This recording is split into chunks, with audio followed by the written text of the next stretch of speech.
Oke, selamat bergabung Aliana Putih. Kita tunggu teman-temannya dulu ya.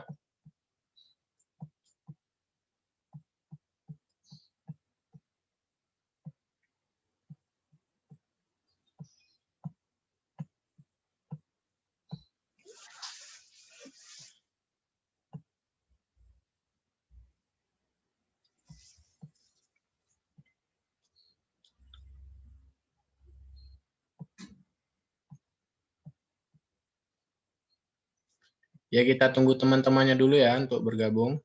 Anda semua.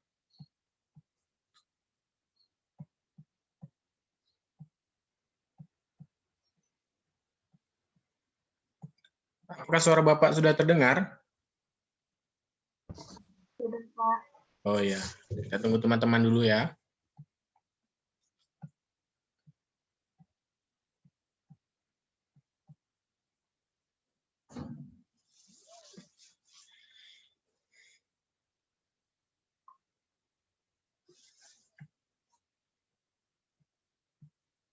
Baru Mareta, Asadira ya, Najwa, Aliana Putri.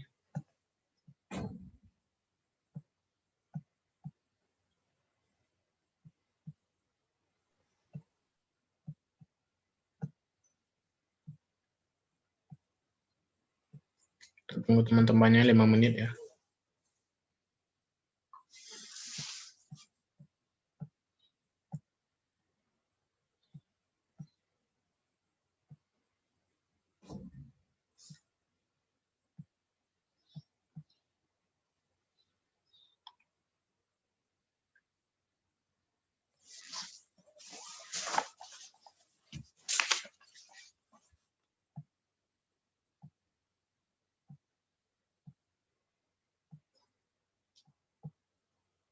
Dan Anda tolong diajak kawan-kawannya untuk login ya. Biar cepat kita mulai kelasnya pagi ini. Di grup WA-nya coba.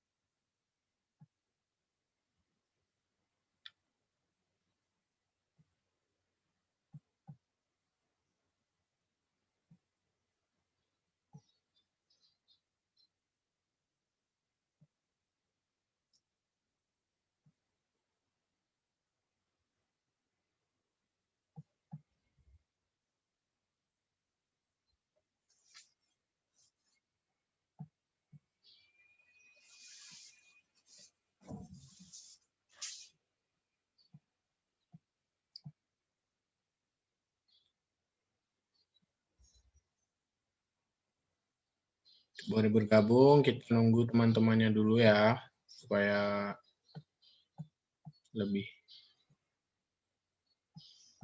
banyak lagi. Ini baru 10 orang, berarti baru 9 orang yang join.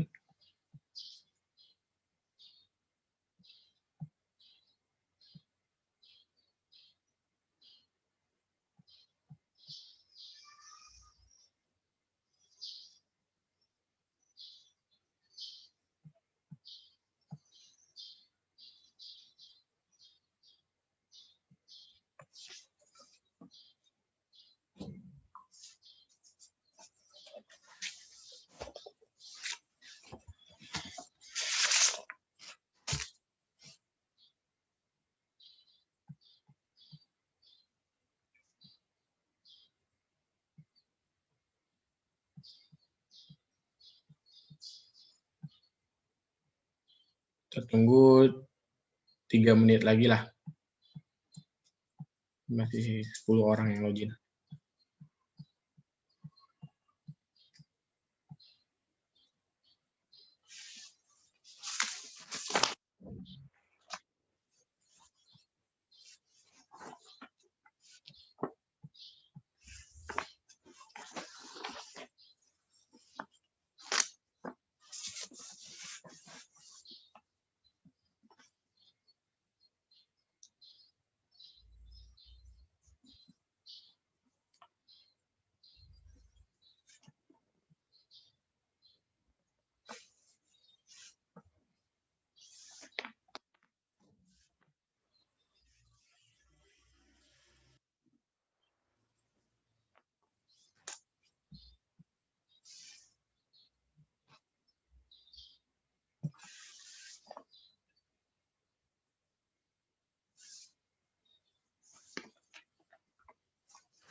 Banyak jaringannya yang nge-lag, Pak.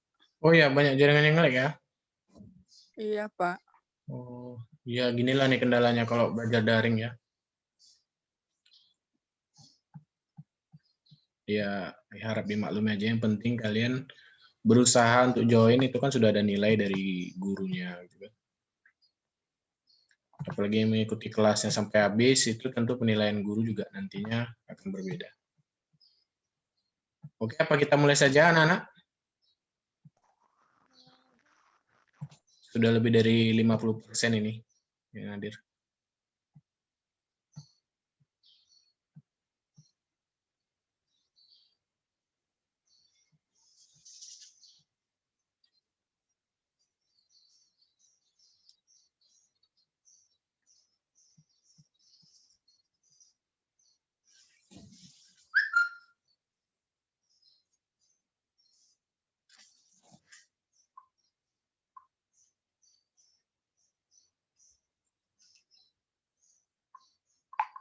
Oke, nanti diimbau di grup WA-nya aja, kawan-kawan suruh cepat join ya. Kita mulai saja pertemuan kita pagi ini ya. Baik, Bapak mulai saja. Bismillahirrahmanirrahim. Assalamualaikum warahmatullahi wabarakatuh. Salam sejahtera untuk kita semua. Suara Bapak sudah terdengar nih ya? Udah. Oh ya. Udah, Pak. Oh ya.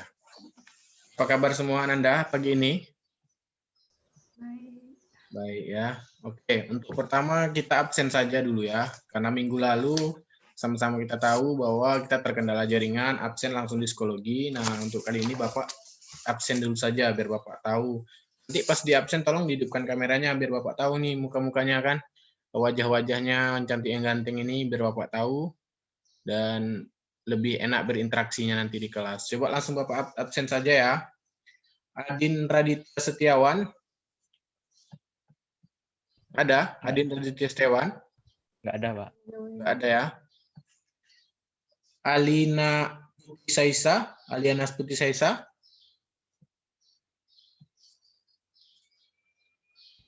Aliana Putih Saisa. Lin. Ada ya? Ada itu, Pak. Ada. Ada ya? Ada, Oke. Pak. Amelia Yolanda Putri. Ada? Saya, Pak. Oh, hadir. Oke. Arif Ramadan. Hadir? Tidak. Tidak ya? Fatur Rahman. Oh, Yang salah. mana, Pak? Fatur Rahman hadir? Hadir, Pak. Hadir. Ini Asa Adira terlewat nih. Asa Adira ada? Ada, Pak. Ada. Fatur Rahman Al Rasid. 2 ya Fatur ya? Rasid enggak, Pak? Belum hadir ya. Ebi Aprilia Karunisa. Ada, Pak. Ada. Ebi. Prisdai Trinita Graciela. Ada? Tidak. Tidak ada. Ya. Indah Dwi Maharni Sandika. Hadir, Pak. Ya. Irsan Ahmad. Hadir, Pak. Oke. 13. Judika Alisha Restama. Aliasa hadir, Pak. Hadir ya. Ya. Ini Fadi. Hadir, Pak. M. Zaki Nur Said. Hadir, Pak. Oke. 16. M. Faden Alfarizi. Enggak. Belum hadir ya. Mareta Syahrini Ibrahim. Ada tuh Mareta ya. Pak. 18. Muhammad Abdul Rahman Ghazali. Tidak. Kira. Muhammad Lutful Hakim. Sehat, Pak. Oh sehat, alhamdulillah. Pak Frisdi masuk, Pak. Nazwa Kumaira. Datang. Hadir, Pak. Alhamdulillah. Putri Farah Irwanda Rashid. Hadir, Pak. Hadir. Ifa Hanifa Kairunisa. Hadir, Pak. Oke. Iko Letare. Hadir, Pak. Oke. Berarti yang nggak hadir ini ada sekitar berapa orang ya? Di absen tadi 4 orang yang belum terabsen ya. Mudah-mudahan dia cepat join. Oke, langsung kita mulai. Langsung saja Bapak share screen materi kita pagi ini.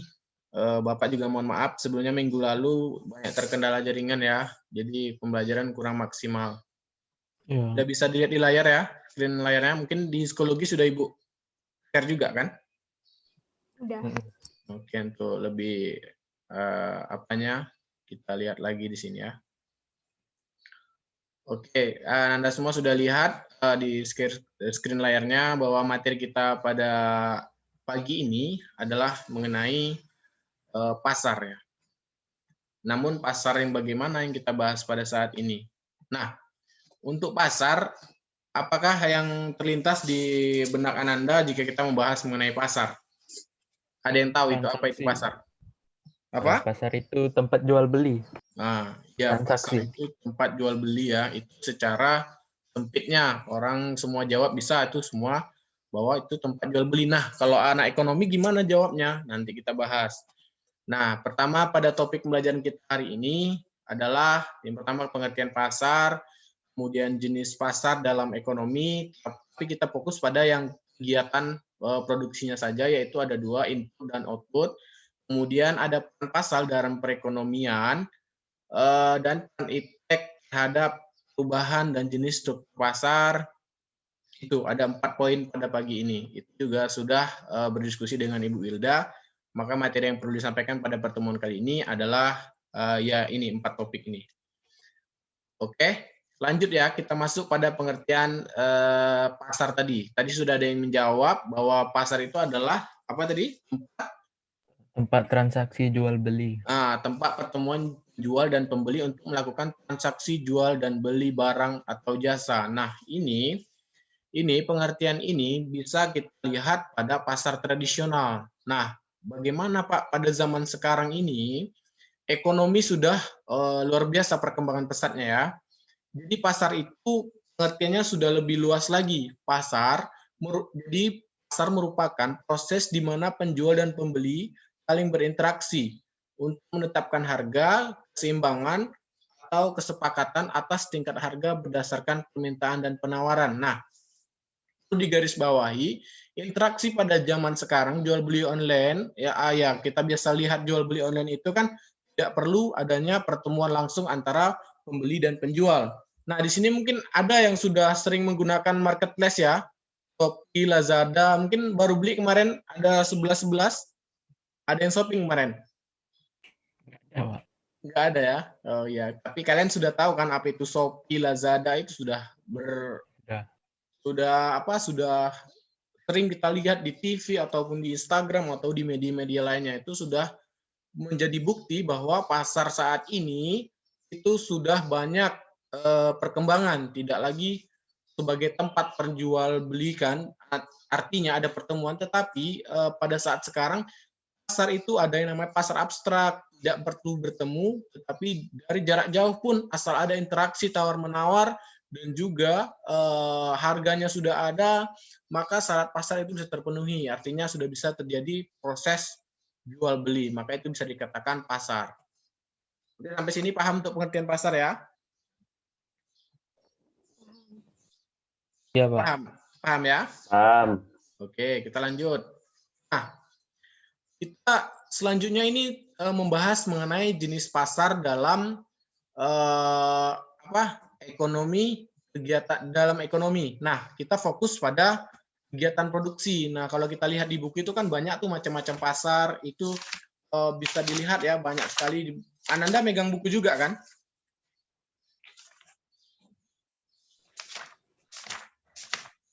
Jadi kita lihat bahwa di buku juga itu ada macam-macam pasar ya.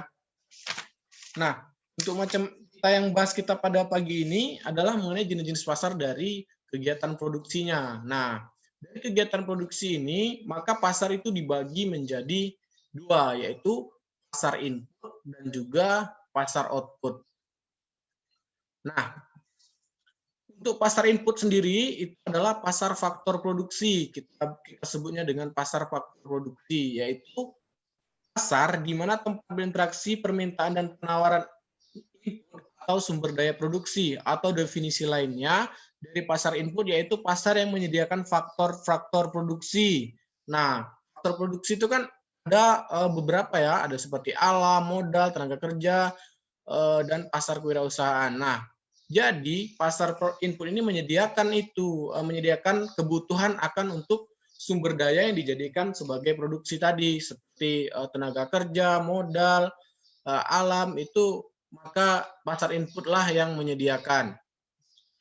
Dan disitulah terjadi transaksinya terhadap pasar faktor produksi tadi. Nah, untuk selanjutnya itu ada yang kedua, pasar output. Pasar output ini apa, Pak? Pasar output ini adalah pasar barang dan jasa dan yang biasa kita temui di kehidupan sehari-hari. Pasar output adalah pasar yang memperjualbelikan barang dan jasa yang merupakan output dari atau hasil dari kegiatan produksi. Ada dua macam struktur dalam pasar output, yakni pasar persaingan sempurna dan pasar persaingan tidak sempurna. Nanti kita bahas di slide selanjutnya. Oke, kita lanjut ya. Nah, yang pertama ini pasar input. Apa sih Pak pasar input itu? Pasar input itu tadi yang kita bahas adalah mengenai pasar faktor produksi. Nah, pasar input itu adalah pasar faktor produksi. Pasar produksi itu apa, Pak? Pasar faktor produksi itu adalah pasar yang memperjualbelikan faktor-faktor produksi. Ini misalnya pasar tenaga kerja, pasar bahan baku, pasar modal.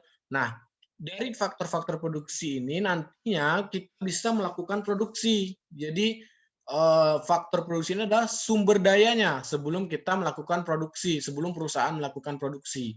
Maka kegiatan tanpa adanya pasar faktor produksi, kegiatan produksi tidak akan berjalan. Sudah jelas ya, karena bagaimana bisa berjalan sementara sumber daya untuk memproduksi tidak ada. Artinya barang serta jasa yang bisa kita nikmatin pun tidak dapat dihasilkan jika tidak ada faktor produksi. Nah, contohnya apa saja Pak? Pasar input tadi. Nah, ini ada pasar modal. Pasar modal yaitu adalah pasar di mana antara investor pemilik modal dengan penjual saham perusahaan. Nah, perusahaan akan membutuhkan modal. Nanti disitulah sementara investor ingin berinvestasi, nanti pasar modal inilah sebagai tempat berinteraksi berjual beli online-nya. Ketika saling membutuhkan, nanti akan output-nya dari pasar modalnya adalah modal bagi perusahaan. Nah, yang diinvestasikan dari investor tadi. Nah, yang nantinya tentu sudah bisa digunakan pada proses produksi. Selanjutnya ini adalah pasar bahan baku. Pasar bahan baku ini juga menjadikan faktor produksi, karena dengan bahan baku kita bisa melakukan produksi, tanpa bahan baku juga tidak bisa. Maka faktor-faktor produksi ini menjadikan perusahaan itu dapat memproduksi suatu barang dan jasa. Selanjutnya itu adalah pasar tenaga kerja. Tanpa ada tenaga kerja itu tidak bisa, karena semua yang menggerakkan perusahaan yaitu pekerja-pekerjanya di sana. Oke, selanjutnya sudah paham sampai sini? Paham ya? Lanjut, yaitu ada pasar output. Nah, pasar output ini tadi kan yaitu pasar barang dan jasa. Ada dua jenisnya, yaitu pasar persaingan sempurna dan pasar persaingan tidak sempurna. Nah, kita bahas dulu yang pertama itu adalah pasar persaingan sempurna. Untuk pasar persaingan sempurna ini adalah yaitu pasar yang memiliki sangat banyak pembeli dan penjual. Produk atau barang yang ditawarkan ini adalah sejenis atau homogen, serupa ya. Contohnya itu adalah beras, gandum, batu bara, dan kentang.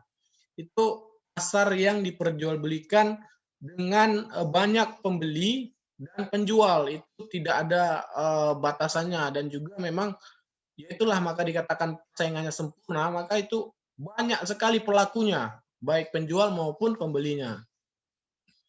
Selanjutnya itu apa saja Pak ciri-cirinya? Ciri-ciri dari pasar persaingan sempurna. Anda bisa dilihat, yang pertama itu adalah jumlah pembeli dan penjual sangat banyak. Nah, jelas di pasar persaingan sempurna ini tidak ada aturan. Pembelinya banyak, penjualnya juga banyak. Selanjutnya, barang dan jasa yang diperjualbelikan itu bersifat homogen, ya bersifat serupa dia. Jadi misalnya orang jual beras semua, maka serupa, semuanya sama di pasar tersebut. Selanjutnya, pembeli dan penjual tahu keadaan pasar dengan sempurna. Ya tahu ini dengan mudah ya pembeli dan penjual melakukan tahu keadaannya. Artinya dia tahu harga barangnya berapa, tahu keadaan barangnya susah atau tidak didapatkan, maka itu sangat mudah ditemui dalam pasar persaingan sempurna. Selanjutnya ada beli dan penjual bebas keluar masuk pasar. Nah, inilah dia untuk pasar persaingan sempurna ini, penjual dan pembeli itu sangat mudah untuk masuk kepada pasar. Artinya bisa dia menjadi pelaku. Penjual bisa bertambah kapanpun, pembeli bisa bertambah kapanpun tanpa ada hambatan. Artinya tidak ada pengkotak-kotakan. Artinya banyak sekali peluang untuk seorang bisa berjualan dan juga menjadi pembeli dalam pasar tersebut. Nah, selanjutnya faktor-faktor produksi dapat bergerak bebas. Nah, itu tadi faktor-faktor produksinya dapat bergerak bebas seperti tenaga kerja, apa-apa sebagai macamnya. Itu ada aturan di dalam persaingan sempurna. Selanjutnya, perseorangan tidak mampu mempengaruhi harga. Nah, karena persaingannya ini sudah bisa dikatakan sempurna karena perseorangan tidak mampu mempengaruhi harga pasar. Jelas, harga ini dipengaruhi berdasarkan permintaan dan penawaran. Artinya, para mau penjual atau pembeli tidak bisa mempengaruhi. Jadi tergantung pada permintaan dan juga penawaran di pasar. Oke, kita lanjut ya. Sudah bisa dipahami untuk pasar persaingan sempurna? Anda semua? Bisa ya? Oke, kita lanjut kepada slide selanjutnya. Nah, apa saja Pak kelebihan dan kekurangan dari pasar persaingan sempurna tadi? Nah, untuk kelebihan, kita bisa lihat kelebihan dari pasar persaingan sempurna itu. Yang pertama adalah mampu mendorong penghematan. Dan yang kedua, beli dan penjual bebas untuk bertindak. Itu tadi, tidak ada aturan dalam pasar persaingan sempurna. Jadi mereka bebas melakukan penjualan dan juga tapi kalau mereka tidak bisa mengatur harga. Harga itu tidak dikendalikan oleh satu penjual atau satu pembeli saja. Nah, itu tadi harga dikendalikan berdasarkan permintaan dan penawaran yang ada di pasaran. Selanjutnya itu ada kekurangan. Tidak ada dana untuk penelitian dan pengembangan produk. Jelas ya. Artinya pasarnya ini umum, pasarnya itu tidak perlu adanya seperti pengembangan produk, tidak ada penelitian-penelitian untuk pengembangan produknya, karena pasarnya juga dalam kapasitas yang kecil, jadi tidak perlu adanya penelitian untuk pengembangan produknya. Selanjutnya, terbatasnya kebebasan memilih bagi pembeli, itu kekurangannya. Selanjutnya, yang ketiga, produsen memberi gaji dan upah terlalu rendah pada karyawan demi penghematan. Nah, itu tadi, batasannya di situ. Produsen ini adalah jual ya, jadi memberikan gaji pada karyawan terlalu rendah karena kapasitas pasarnya juga tidak terlalu besar atau hanya pada yang kecil-kecil saja kapabilitasnya. Selanjutnya, kita akan membahas mengenai slide selanjutnya.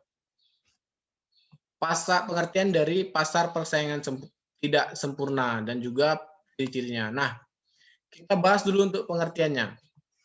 Pasar persaingan tidak sempurna juga bisa disebut sebagai bentuk pasar yang kehilangan satu atau lebih ciri yang dimiliki oleh pasar persaingan sempurna.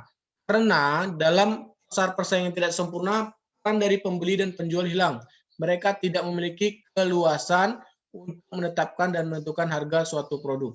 Nah, apa saja ciri-cirinya? Kita lihat ciri-cirinya di sini. Untuk ciri-cirinya, jumlah penjual yang ada sangatlah terbatas. Nanti ada yang namanya monopoli, oligopoli di situ di pasar persaingan tidak sempurna. Maka itu penjualnya biasanya memang terbatas dan juga bahkan ada penjualnya itu hanya satu penjual. Selanjutnya, jumlah pembeli di dalamnya banyak.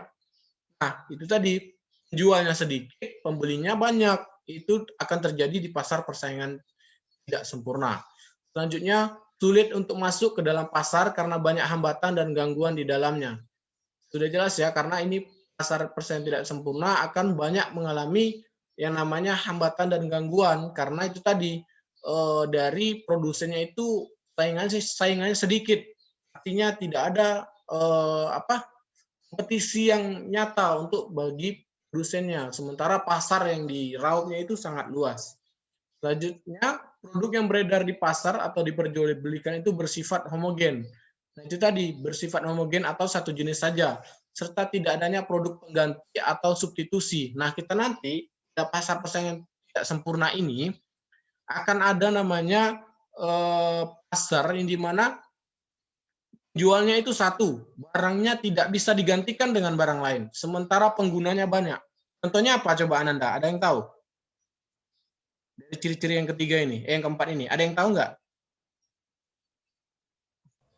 Di gambar sudah ada ini, bisa Ananda tinggal sebutkan saja. Ada yang tahu? Minyak ini. Gimana?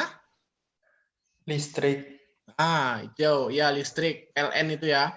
Itu produsennya satu, perusahaan listrik negara, sementara penggunanya banyak. Artinya mereka itu tadi memiliki keluasan yang sangat luar biasa, tetapi itu tadi pembelinya tidak bisa buat banyak.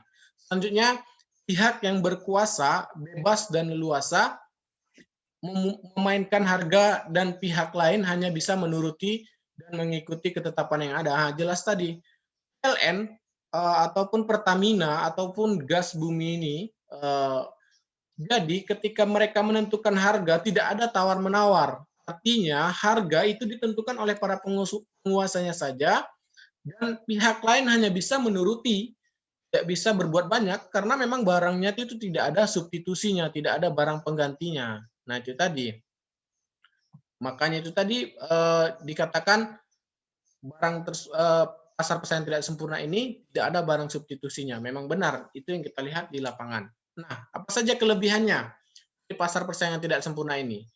Nah, kelebihannya adalah yang pertama, barang yang terdapat di pasar persaingan tidak sempurna ini berkualitas paling bagus dikarenakan tidak mudah mencari penggantinya. Nah, sudah jelas ya, persaingan tidak sempurna ini meski mengandung berbagai pro dan kontra, tetapi yang jadi di lapangan mereka memberikan kualitas yang terbaik seperti minyak bumi, listrik, PLN itu ya, itu mereka memberikan kualitas yang prima terhadap produknya. Tentu saja PLN, jika ada lampu mati ataupun listrik gangguan, mereka langsung anggap darurat, tidak ada, artinya mereka memberikan pelayanan prima, pelayanan paling terbaik, tidak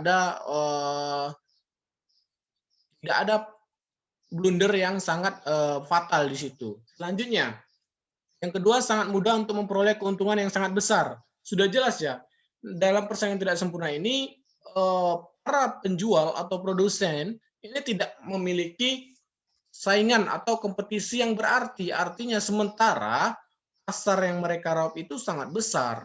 Pasar yang mereka raup luar biasa dan persaingan juga hanya mereka itu tadi jualnya hanya berdominasi lah dia terhadap pasar. Selanjutnya, dapat berkembang dengan cepat. Sudah jelas ya, karena persaingannya ini sedikit, artinya mereka fokus pada pengembangan produk saja. Mereka fokus pada pengembangan dari berbagai segi, karena mereka dijadikan sebagai tumpuan terhadap kebutuhan yang ada. Selanjutnya, apa saja sih Pak kekurangannya? Kekurangannya adalah adanya sebuah permainan harga dan diskriminasi harga. Sudah jelas karena pakunya tadi jualnya tadi cuman satu, artinya atau sedikit, mereka dengan leluasa memainkan harga. Mereka dengan leluasa mengatur harga di pasaran. Tidak ada yang bisa menganulir atau mereka lah yang mengatur semua harga di pasaran. Jadi diskriminasi harga ini terhadap konsumen sangat sering terjadi dan tidak bisa dihindari.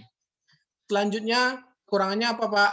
Tidak adanya alternatif lain. Nah, tidak adanya alternatif lain ini tidak ada barang substitusi terhadap barang tersebut. Biasanya yang terjadi pada pasar monopoli tadi, pada PLN itu kan tidak ada penggantinya.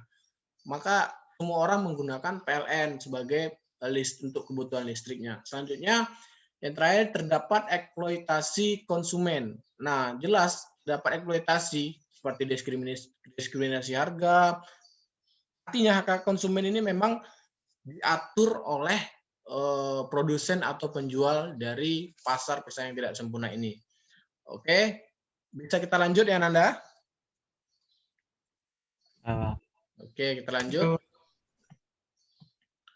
Kita lanjutkan pada pasar monopoli, ya ini pasar dari jenis pasar persaingan tidak sempurna tadi yang kita bahas. Yang pertama itu ada pasar persaingan pasar monopoli. Nah, pasar monopoli ini apa, Pak?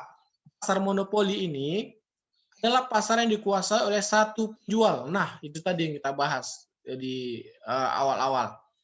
Hanya dikuasai oleh satu penjual. Contohnya adalah pasar listrik di Indonesia ini hanya dikuasai oleh PLN, perusahaan listrik negara, dan kereta api juga hanya dikuasai oleh PT KAI, nah, kereta api Indonesia ya. Artinya memang hanya satu penjual itu tadi. Sudah bisa dipahami ya? Itu yang dikatakan monopoli, dia menguasai penjualan, hanya satu penjual atau dia penguasa di pasaran. Selanjutnya apa saja Pak ciri-cirinya dari pasar monopoli? Ciri dari pasar monopoli ini yang pertama terdapat satu penjual. Nah, itu tadi sudah jelas di pengertian juga ada. Dan kedua, harga ditentukan penjual. Nah, ini tadi, ini dikatakan monopoli. Penjual yang mengatur segalanya, penjual sebagai rajanya di situ. Jadi mereka lah yang mengatur segala alur pasarnya, dari harga ataupun bagaimana ya diskriminasi harga terjadi pada konsumen. Jadi harga ditentukan penjual, perusahaan lain sulit memasuki pasar. Sudah jelas perusahaan lain sulit memasuki pasar ya. Karena dia penguasa PLN ini sangat sulit untuk perusahaan-perusahaan lain untuk masuk kepada pasarnya. Pertamina juga kan, apalagi mereka sudah dijadikan sebagai BUMN, Badan Usaha Milik Negara yang sudah prima, dia berdiri dari awal dan memang hanya itu yang digunakan untuk pada saat ini. Selanjutnya, konsumen tidak bisa pindah walau rugi. Nah ini tadi, mau mahal bagaimanapun, mau minyak naik berapapun, kalian juga tetap akan menggunakan minyak atau bensin atau apa pertalite pertama. Kalian tidak ada bisa menggantinya dengan minyak lain. Tidak mungkin kalian menggantinya dengan air atau apa. Tidak, kalian akan tidak bisa mengubah penggunaan terhadap PLN, Pertamina dan ini apa tadi perusahaan gas negara. Selanjutnya bisa menimbulkan bisa menimbulkan ketidakadilan dan kerugian bagi masyarakat. Sudah jelas ya. Masyarakat hanya bisa mengeluh, tetapi memang tidak bisa dirubah. Memang dari kekuasaan lah yang bisa mengatur harga dari pasar ini tadi seperti PLN, Pertamina. Mereka masyarakat mungkin hanya bisa berdemonstrasi, menyampaikan aspirasi, tetapi tidak bisa merubah dari harganya tadi. Mereka hanya bisa menyampaikan aspirasi. Tadi ciri dari pasar monopoli. Selanjutnya itu ada dari persaingan tidak sempurna itu ada pasar oligopoli. Nah, apa sih Pak pasar oligopoli ini? Nah, untuk pasar oligopoli ini adalah pasar yang hanya dikuasai oleh beberapa penjual. Namun, pasar ini sulit untuk dimasuki oleh penjual baru yang ingin ikut berjualan dalam pasar tersebut. Nah, ini hampir mirip dengan pasar monopoli ya, tetapi di sini penjualnya tidak satu, penjualnya ada beberapa. Artinya beberapa perusahaan ini menjadi penguasa dan pasarnya ini tidak mudah dimasuki oleh perusahaan atau penjual-penjual baru. Itu sangat sulit masuk pasar-pasar ini. Apa saja contohnya Pak? Ada pasar semen, pasar mobil, pasar sepeda motor. Nah, ini kan kita tahu bahwasanya ini contoh di bawah ini seperti telekomunikasi juga ya. Ada pasar semen dan juga otomotif ini. Bisa kita lihat mereka itu menguasai pasar. Tetapi untuk masuk ke dalam pasar ini tidak mudah. Artinya memang membutuhkan skill tinggi atau membutuhkan barang itu memang kompeten. Artinya untuk memasuki pasar ini memang membutuhkan tenaga ahli yang mampu masuk kepada pasar ini. Karena kita ketahui lah untuk teknologi di kendaraan seperti motor, mesin itu menggunakan teknik-teknik yang handal, tenaga-tenaga yang handal. Jadi memang sangat sulit dan juga memiliki yang membutuhkan modal besar ya. Tidak mudah untuk memasuki pasar tersebut. Selanjutnya, ciri-ciri pasar oligopoli itu apa saja, Pak? Yang pertama itu terdapat beberapa penjual. Nah, terdapat beberapa penjual ini banyak juga ya, tetapi tidak sebanyak seperti pasar-pasar pada umumnya. Itu sangat sulit dimasuki pada penjual-penjual baru. Selanjutnya, ada yang kedua, barang yang dijual itu homogen atau dapat beda corak. Nah, barang yang dijual ini sejenis. Perusahaan semen tentu yang menjual semen. Perusahaan telekomunikasi tentu yang disediakan adalah jaringan dan komunikasi. Dan ini tadi perusahaan-perusahaan otomotif seperti mobil dan motor, mereka memproduksi motor semua. Hanya saja perbedaannya pada motifnya, perbedaannya pada tentunya ada diferensiasinya. Tetapi barangnya itu adalah ya barang itu saja. Misalnya motor, mobil, nah itu saja yang dijual mereka. Tetapi ada diferensiasi. Apa diferensiasi? Itu adalah perbedaan dari produknya. Jadi yang ketiga tuh sulit dimasuki perusahaan baru. Sudah jelas ya, karena pada pasar oligopoli ini membutuhkan yang namanya modal besar, membutuhkan tenaga-tenaga ahli untuk bisa masuk ke pasar. Itu sangat sulit.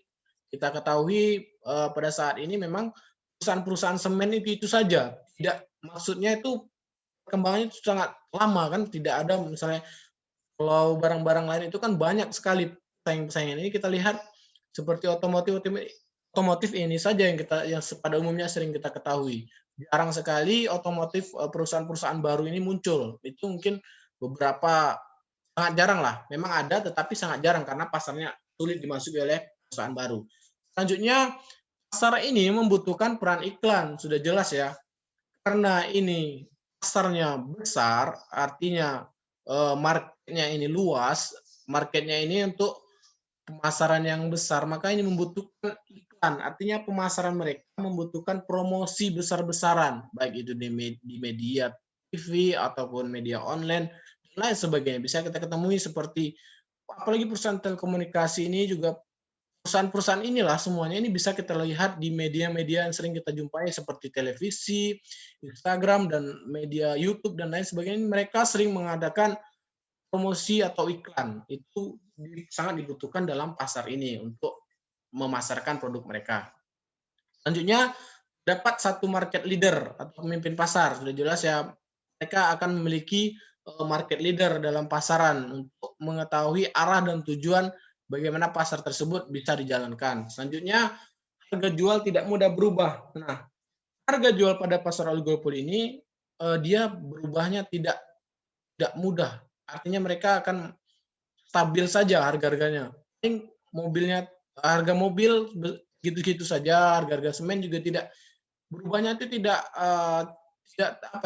terlalu cepat. Artinya memang harganya relatif stabil.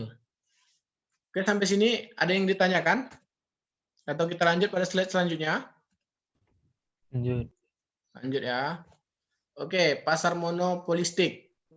Apa itu pasar monopolistik? Baik, kita bahas pengertiannya dulu.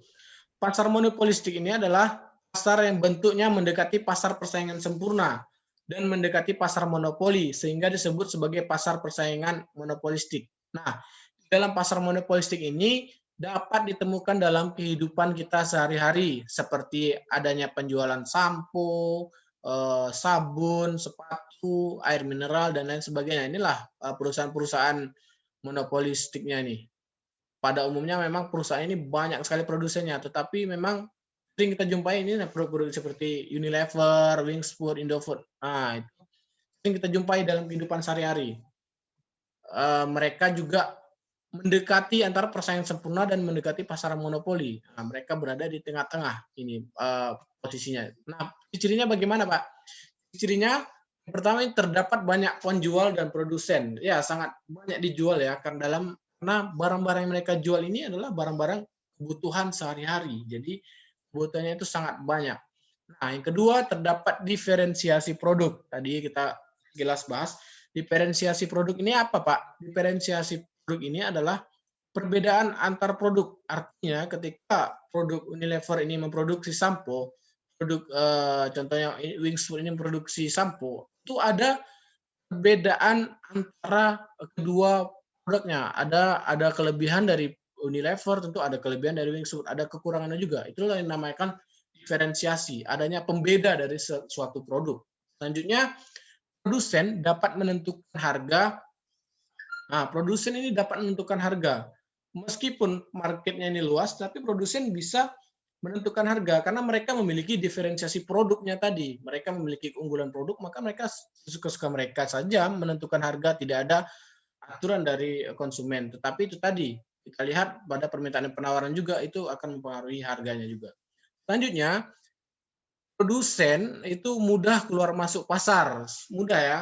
Jika perusahaan ini gagal, perusahaan ini sudah bangkrut, maka mereka dengan mudah keluar dari pasaran. Dan mereka juga, perusahaan-perusahaan baru ini sangat cepat masuknya ya. Seperti sampo dan juga sabun itu perusahaan-perusahaan baru itu sangat banyak dijumpai pada saat sekarang karena mereka sangat mudah masuk dan juga mudah juga keluar. Artinya ketika tidak bisa bertahan di pasar, maka perusahaan akan keluar dari marketnya atau eliminasi dari marketnya tersebut.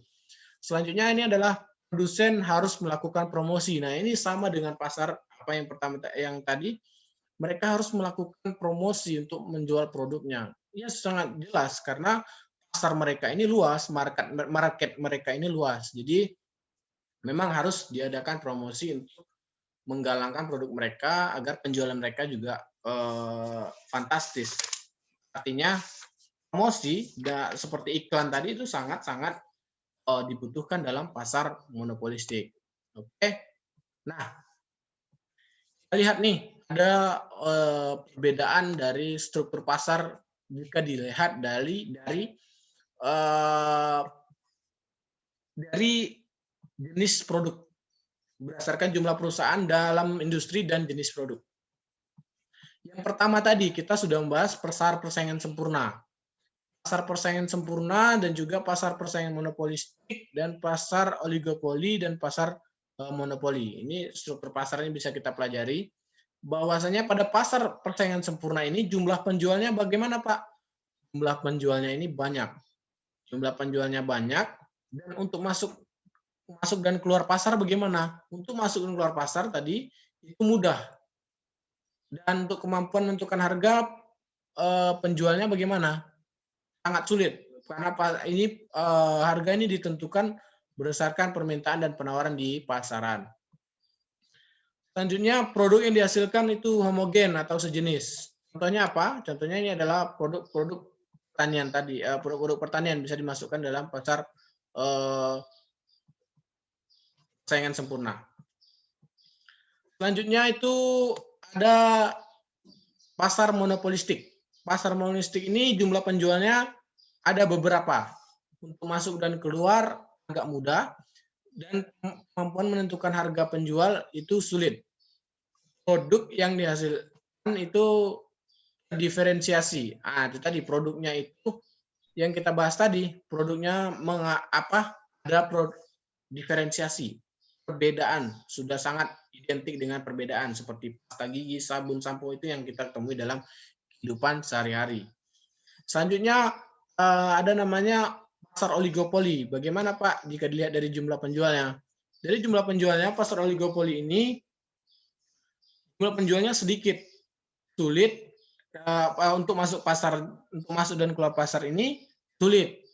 Karena itu tadi penjualnya sedikit dan juga membutuhkan tenaga ahli dan juga modal yang besar dalam untuk masuki pasar tadi di pasar oligopoli. Dan selanjutnya kemampuan menentukan harga penjual. Nah, kemampuan ini agak mudah, terbilang agak mudah. Selanjutnya produk yang dihasilkan itu diferensiasi. Memang tadi kan memang penjualnya sedikit, tetapi produknya itu memiliki diferensiasi.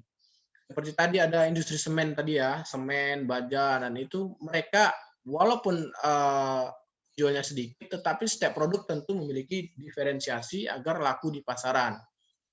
Dan selanjutnya itu adalah pasar monopoli. Nah ini monopoli inilah yang agak sedikit kejam ya. Karena jumlah penjualnya itu satu. Penjual dikuasai oleh satu perusahaan atau satu pasarnya dikuasai oleh satu perusahaan. Dan bagaimana untuk masuk dan keluar? Sangat sulit. Ini untuk monopoli ini, untuk masuk dan keluar pasar bagi perusahaan pendatang baru ini tidak bisa, sangat sulit. Mungkin bahkan sangat sulit untuk dilakukan bagi setiap perusahaan baru untuk masuk pada pasar. Maka sangat mungkin tidak bisa, tapi mungkin kemungkinan bisa, tetapi sangat sulit. Bagaimana untuk kemampuan menentukan harga penjualnya, Pak? Sangat mudah, karena mereka penjualnya satu, produsennya satu, mereka yang mengatur semuanya tadi. Itulah yang sangat sayangkan bagi para konsumen atau sedikit merugikan bagi konsumen ya. Ya, produk yang dihasilkan, produknya ini unik, Pak. Produknya ini berkualitas, Pak. Karena mereka pasarnya satu dijadikan sebagai produsen prima, mereka sangat memberikan produk yang kualitas yang unik dan juga memang diimbangi dengan kualitas. Kebutuhannya di mereka tidak hanya memperhatikan kuantitas tetapi juga kualitas. Contohnya PLN itu tadi yang kita bahas, perusahaan PLN. Lanjut ya. Slide selanjutnya ini adalah peran pasar dalam perekonomian. Ada beberapa nih ya. Pak, bentar ya, sebentar nih. Oke.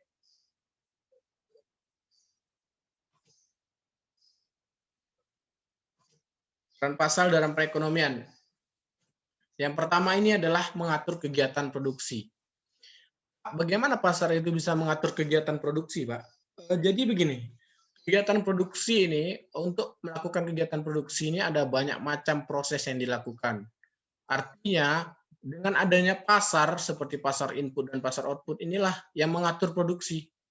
Jadi pasar input tadi menyediakan faktor-faktor produksi, sementara pasar output tadi adalah pasar-pasar barang-barang dan jasa yang dihasilkan dari kegiatan produksi. Kegiatan produksi ini dapat terlaksana dengan adanya pasar itu tadi. Pasar bukan juga target utama dari kegiatan produksi, tetapi pasar juga yang membuat produksi itu bisa dijalankan. Karena juga dari pasar ini juga perusahaan akan tahu sebagaimana produksinya, bagaimana produksi barang tersebut, apa produksi barang tersebut, dan berapa jumlah ini produksi. Nah, itu berdasarkan dari survei pasarnya, berdasarkan kebutuhan konsumennya. Oke, itu yang pertama, mengatur kegiatan produksi. Nah, yang selanjutnya itu Pak, ada yang kedua ada menetapkan harga dan juga nilai. Untuk harga, kita sama ketahui, jika kita bahasa awamnya saja, masyarakat awamnya saya mengatakan, berapa harga di pasar ini, harga sepatu sendal, harga pasarannya berapa ini ya? Nah, itu kan dari yang menentukan itu adalah pasar. Dan juga berapa harga-harga bahan-bahan pokok, itu yang menentukan ya di pasar. Mereka akan terbentuk harga di pasar. Maka satuan nilai juga itu akan ditentukan pada harga pasar di proses tawar-menawar di pasar yang akan menjadi acuan. Harga pasarnya berapa? Nah, itu tadi yang membentuk harga dan juga nilai. Selanjutnya mendistribusikan barang dan jasa. Nah, kok di pasar mendistribusikan barang dan jasa? Sudah jelas ya. Jadi di pasar ini terjadi proses jual beli. Artinya terjadi proses pendistribusian barang dan jasa. Misalnya dari produsen konsumen. Nah, produsen ini menyalurkan barangnya pada konsumen, produsen menjual barangnya kepada konsumen. Sudah jelas tempatnya di mana? Ya, tempatnya di pasar. Jadinya proses pendistribusian barang dan jasa ini adalah pada pasar. Selanjutnya itu ada menentukan jumlah pembelian dan juga penjualan. Nah, jumlah pembelian dan penjualan ini dari mana kita ketahui kalau kita tidak sebagai pelaku pasar, tidak mengetahui keadaan pasar atau tidak terjun langsung ke pasar. Jadi untuk mengetahui jumlah pembelian dan penjualan itu sudah pasti risetnya itu di pasar. Risetnya, penelitiannya di pasar. Selanjutnya menentukan jumlah persediaan. Nah, itu tadi. Biasanya perusahaan ini akan memiliki yang namanya persediaan atau biasanya ada gudangnya. Nah, untuk mengatur jumlahnya itu disesuaikan dengan kebutuhan atau permintaan di pasar. Jika permintaan pasar itu banyak, maka mereka akan menyetok barang tersebut untuk mencukupi dari permintaan pasar tersebut. Oke, yang terakhir ini adalah melakukan promosi. Nah, di pasar itu sebagai tempat atau media bagi produsen untuk melakukan promosi, tidak hanya sebagai untuk penjualan saja, tetapi promosi. Di saat ada produk-produk baru, maka mereka akan masuk pasar untuk melakukan namanya promosi atau mengiklankan produk mereka yang bisa diketahui oleh para konsumennya. Jadi diketahui bagaimana barang tersebut apakah bisa diterima atau tidak, maka mereka akan memasuki pasar, mereka akan melakukan promosi kepada di pasaran. Nah itu tadi dari peran-peran dalam pasar ini yang kita lihat ini tadi ya, ada berapa? 1, 2, 3, 4, 5, ada 6 peran pasar dalam perekonomian. Itu masih banyak sekali peran-peran pasar, bisa Anda cari-cari di media-media lain, bisa tambah-tambah lagi untuk dibaca-baca seperti di YouTube. Banyak sekali sekarang media-media online bisa Anda cari tentang peran pasar dalam perekonomian. Nah, selanjutnya ini ada apa namanya peran iptek terhadap struktur dan terhadap jenis dan struktur pasar. Nah, peran iptek, mengapa Bapak langsung menaruh di sini marketplace? Ada yang tahu apa itu marketplace? Anda semua udah tahu kan? Ini ya, ini bisa kita lihat nih seperti Tokopedia, Bukalapak, OLX, dan juga banyak sekali ya Shopee dan lain sebagainya macamnya. Ini mereka merupakan wujud dari perkembangan atau perubahan dari ilmu pengetahuan dan teknologi. Nah, lihat apa itu marketplace Pak? Apa itu e-commerce Pak? Elektronik komersial itu merupakan kegiatan transaksi jual dan beli atau perdagangan yang memanfaatkan perkembangan khususnya internet. Nah, berkat internet, penjual dan pembeli dapat bertemu di situs atau aplikasi e-commerce. Karena itu, e-commerce ini juga berarti juga sebagai perantara media atau media yang memungkinkan terciptanya pasar di dunia maya. Ini pasar abstrak nih, tercipta di e-commerce, tercipta di penjualan online. Mereka tidak perlu bertemu, mereka tidak tahu siapa penjual, tidak tahu pembelinya siapa, tetapi mereka hanya login saja ke aplikasinya, mereka hanya membutuhkan masuk saja ke aplikasinya, mereka sudah bisa melakukan transaksi jual beli online. Nah itu tadi sangat pesat perkembangan dari ilmu pengetahuan dan teknologi. Nah itu tadi sudah lihat ya, bagaimana peran iptek ini mempengaruhi pasar pada saat sekarang. Jadi yang dulu itu pasar itu hanya dilakukan di pasar-pasar tradisional, mereka harus bertemu penjual. Sekarang tidak ada batas. Mereka bisa melakukan jual beli online di mana saja. Misalnya pembelinya di Papua, penjualnya di Sumatera, itu bisa dengan adanya e-commerce, adanya jaringan internet. Asal ada jaringan internetnya, maka orang tersebut bisa mengakses aplikasi e-commerce atau situs-situs e-commerce tadi ya. Sudah jelas ya, itu tadi peran iptek sangat mempengaruhi terhadap perubahan jenis dan juga struktur pasar. Sudah dipahami ya? Kita lanjut lagi. Gimana? Nggak ada, Pak. Lanjut ya.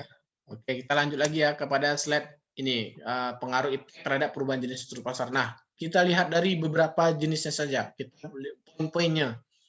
Yang pertama itu adalah semakin banyak jenis pasar abstrak. Itu tadi, semakin banyaknya pasar-pasar, tidak lagi pasar yang kita lihat seperti pasar konvensional, akan banyak lagi pasar abstrak yang kita dapat saksikan pada saat ini.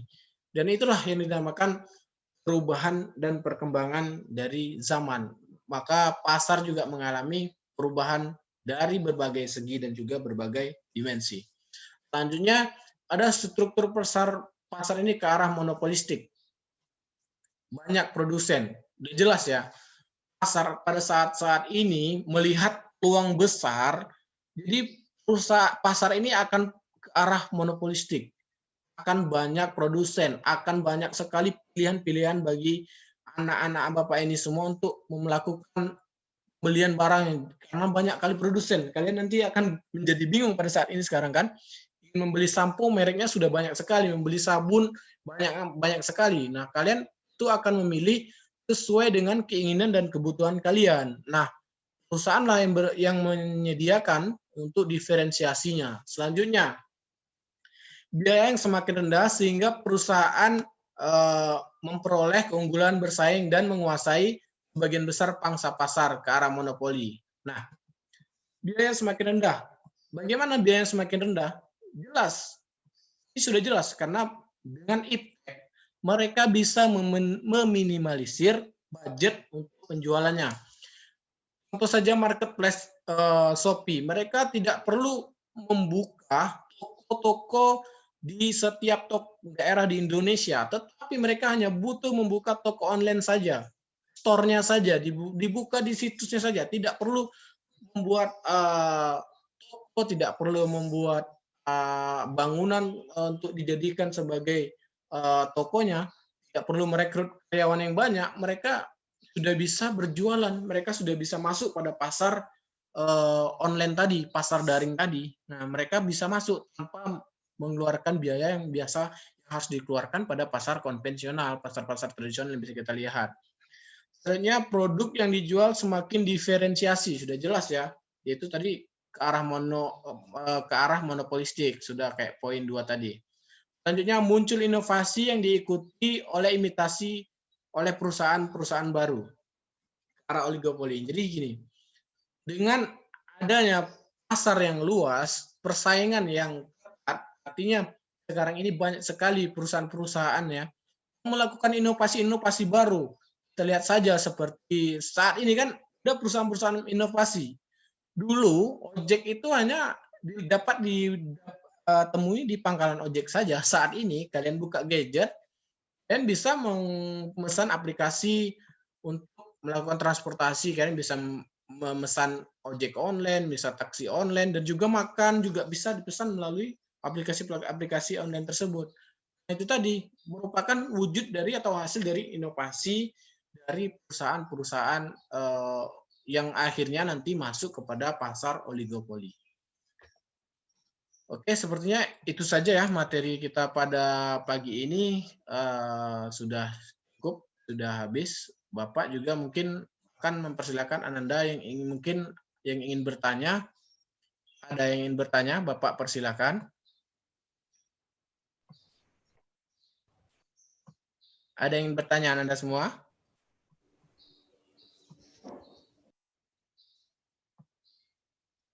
Bapak masih menunggu ya. Jika ingin ada yang ditanyakan, dipersilakan. Kalau tidak ada, nanti Bapak yang bertanya nih. Kalau perusahaan kain tuh masuk ke pasar mana, Pak? Perusahaan kain ini kan ada perusahaan itu kan bahan baku juga dia kan termasuk. Kainnya kain bagaimana? Kain tekstil untuk pakaian gitu, Pak. Oh, Baju, jadi itu kan celana. bahan baku itu kan. Jadi kan dia termasuk kepada pasar bahan baku tadi. Pasar bahan baku tadi di mana tuh Pak? Pasar bahan baku tadi itu termasuk kepada pasar input, pasar faktor-faktor produksi. Karena kain-kainnya tadi akan digunakan untuk memproduksi baju-baju yang kalian lihat sekarang, untuk memproduksi sweater, memproduksi kaos. Nah, itu tadi yang bahan bakunya itu disediakan oleh pasar kain tadi. Udah jelas ya? Oke. Jelas, Pak. Oke. Ada lagi yang ingin ditanyakan? Kalau tidak, kita tutup pada pertemuan kita pagi ini. Dan juga tugas sudah dikirimkan juga ya di psikologi ya. Sudah dilihat Iya, tadi? Pak. Belum, Pak. Belum ya. Nanti bisa langsung dikerjakan. Ini alhamdulillah datang semua ya. Nah, Iya, ini Pak. ada Ibu juga. Ada Ibu Wilda itu di dalam ya. Bagaimana Bu? Ada 2 yang nggak hadir tuh. Ada 2 Bu. Ya, Adin sama Fatur Ritonga ada. Adin ada Bu. Adin. Ada, Bu. Ada Bu. Ada, Adin. Ada, Bu. Baru masuk, Din. Oh, tadi Bu tengok nggak ada, Adin. Ada semua Bu. Udah dari tadi. Fatur Ritonga ada? Ada, Bu, ada. Ada Bu. Ada? Ada, Bu. Ada. Oh, berarti udah masuk semua ya? Iya Bu. Ada, Bu. Tadi Bu cek Adin, Fatur, Umaymah nggak ada tadi. Oke. Silakanlah Pak Yusuf. Nah, karena ini wewenangnya Pak Yusuf hari ini. Iya, makasih Bu. Terima kasih Bu. Ya, apa langkah berikutnya? Silakan. Oke, terima kasih ya Ananda. Pelajaran kita pagi ini mungkin sudah cukup ya. Tadi yang bertanya sudah ada dari Jody tadi yang bertanya ya. Jody Karestama ya. Iya, Pak. Pertanyaan tadi Yang apa? lain? Yang lain ingin ada yang mau ditanyakan? bertanya? Ada yang ingin bertanyakan? Dipersilakan nih. Nggak ada, Pak. Pada malu-malu semua ini. Adin. Kalau yang ditanyakan dipersilakan.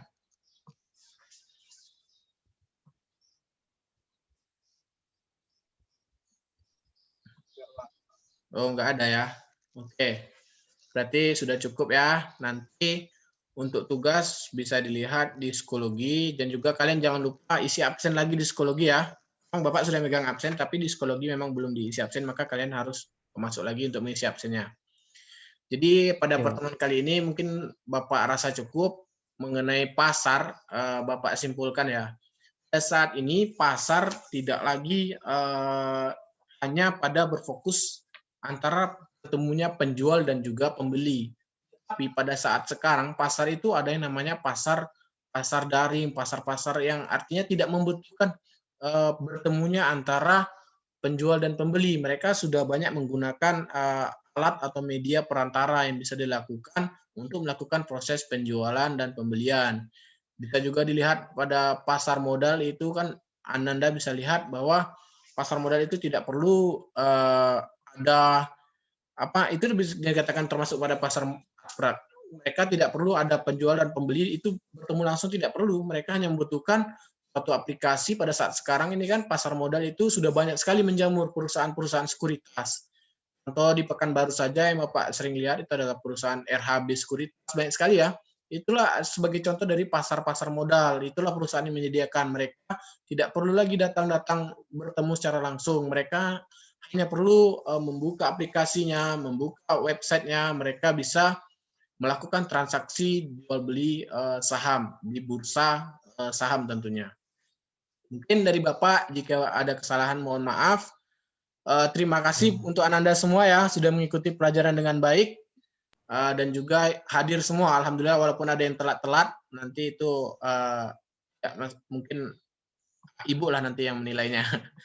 Dan juga Bapak mohon maaf jika ada salah kata. Sampai bertemu pada minggu-minggu selanjutnya. Terima kasih sudah bertahan dari awal sampai akhir. Bapak akhir kata maka Zoom ini akan Bapak akhiri juga ya.